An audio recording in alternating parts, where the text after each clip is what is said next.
Como é que você está avaliando a posição do movimento negro brasileiro em função desses avanços que nós temos conquistado? Olha, eu não vou avaliar o movimento negro brasileiro porque eu tenho que considerar que eu estou hoje ocupando o cargo de gestor do Estado, gestor cultural. Eu posso fazer uma análise, digamos assim, sobre o olhar que nós que estamos enquanto dirigentes do Estado, sobre o olhar que nós temos sobre essa realidade que está aí. Eu acho que a sociedade como um todo amadureceu bastante no Brasil. Aos trancos e barrancos, mas nós conseguimos consolidar um conjunto de conquistas e de vitórias que dão hoje um certo patamar e uma certa segurança para que a gente possa avançar. Mas para que nós possamos avançar, é necessário, em primeiro lugar, que a gente reconheça que o quadro que nós nos encontramos hoje não é aquele mesmo de 30 anos atrás.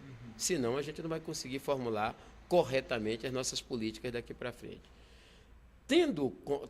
Reconhecendo esse dado, esse quadro efetivo, real, eu creio que há uma necessidade da gente retomar as nossas alianças no plano da política.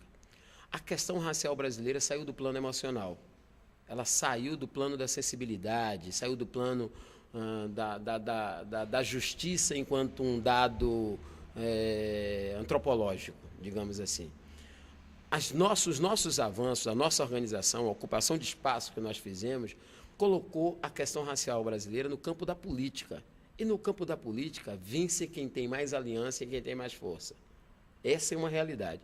Como nós somos democratas e não acreditamos que seja a força bruta um instrumento capaz de fazer valer as nossas vontades, nós temos que fazer valer, então, que os nossos convencimentos, né?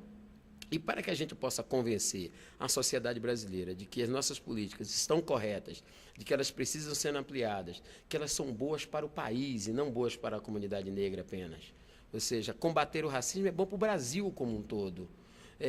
Ter mais negros na universidade é bom para o Brasil como um todo, amplia o leque e o cardápio de talentos em qualquer área, na economia, na cultura, na matemática, na engenharia, na arquitetura, na educação, qualquer área. Isso é bom para o crescimento do país.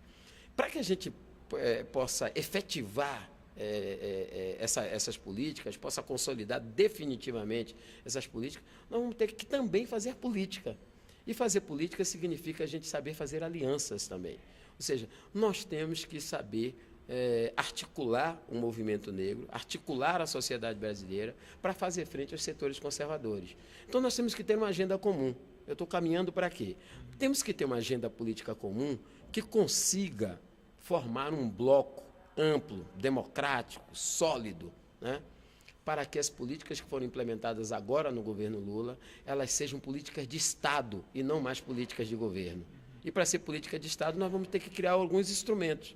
O Estatuto da Igualdade Racial é um deles, mas nós temos outros instrumentos que podemos criar, né?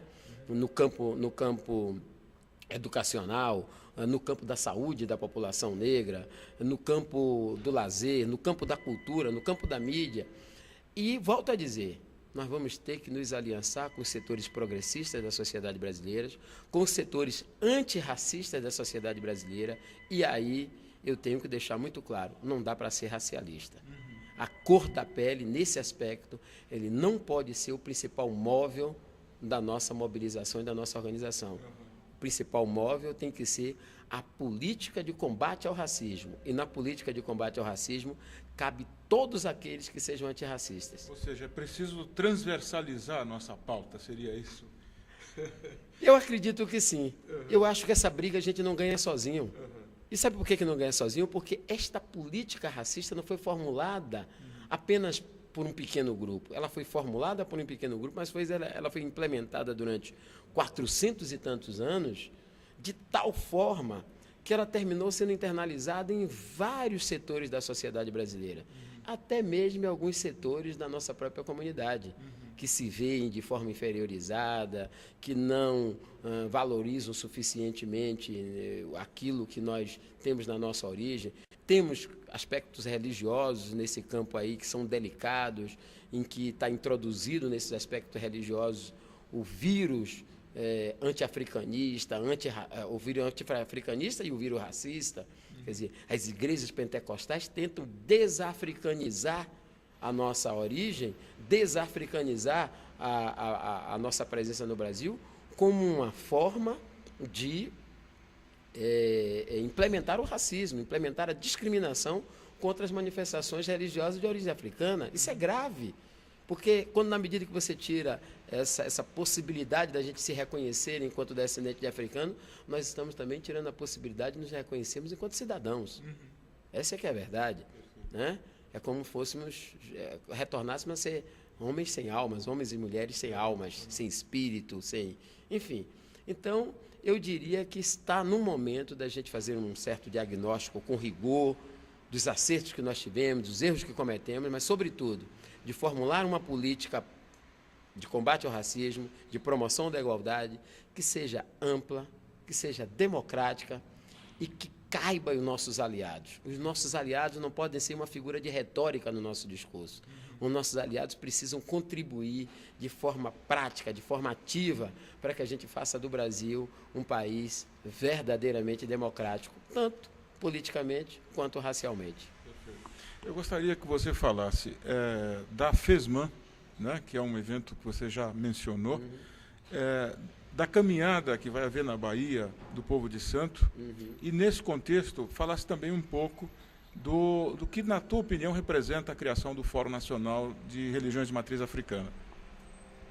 FESMAN, terceiro Festival Mundial de Arte Negra, iria ocorrer agora em dezembro de 2009, acaba de ser adiado pelo presidente Wade, diante das condições da crise econômica mundial e também, evidentemente, das condições infraestruturais do país, que não permitirão que todos os equipamentos fiquem prontos a tempo, mas já está confirmado que ele vai ocorrer em dezembro de 2010 e que o Brasil é o país homenageado, convidado de honra, e que há uma decisão do governo brasileiro, através do presidente Lula e do ministro da Cultura, Juca Ferreira, para que nós tenhamos uma grande, plural e criativa delegação brasileira para participar do FESMAN.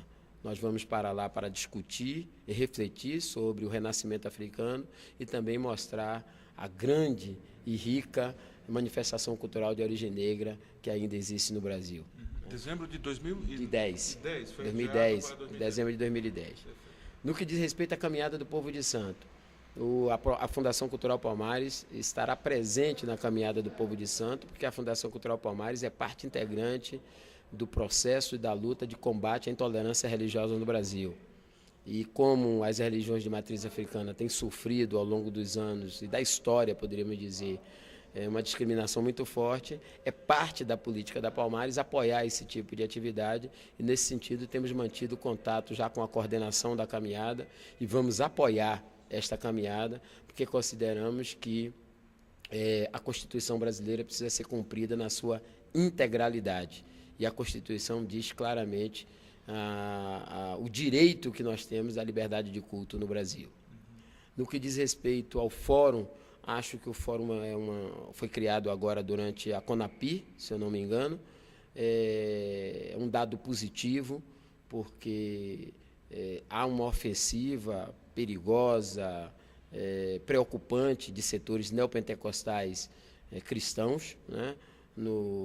Na intolerância religiosa com as religiões de matriz africana, e eu tenho certeza que esse fórum poderá estabelecer um diálogo, não apenas com as instituições governamentais, mas poderá estabelecer um diálogo com a sociedade brasileira, advertindo, alertando a sociedade brasileira para os perigos que essa intolerância traz em si, mas também mostrando à sociedade brasileira a riqueza, a contribuição cultural que essas matrizes religiosas têm dado e darão durante muito tempo para a formação social, política e cultural da sociedade brasileira.